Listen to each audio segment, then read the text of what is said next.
Hello guys and welcome to another YouTube video. Today I'll be showing you how do you check someone's location on iPhone.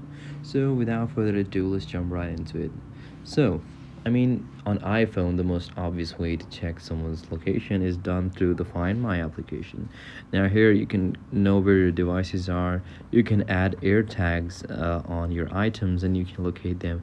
But also you can share your location with people, and once I press this start sharing location, that will reveal my contacts list, and then I can select anyone, and then they will have to share their location back with me, and then I will get a list of people that have shared their location with me, and then I can just tap on them, and then my location and their location will be visible to me. So that is one quick easy way, but the other way to do it would be by using some third-party applications like Snapchat or maybe WhatsApp. So so how do you do that? So on Snapchat you need to just simply search for any friend of yours. So let's suppose this is my cousin, and he has actually automatically shared his location with me, so I can just browse the map and I can see what his location is.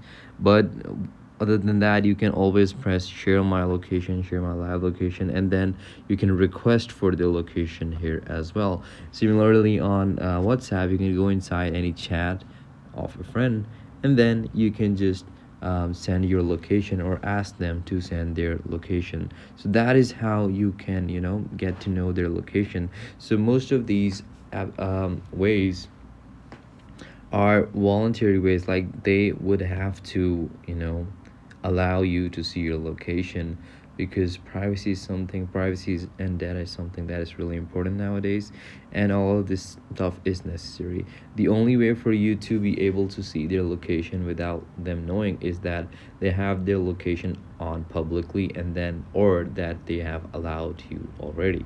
So that is how you check someone's location on iPhone. So that is all from this video, and I'll see you in the next one. Thank you.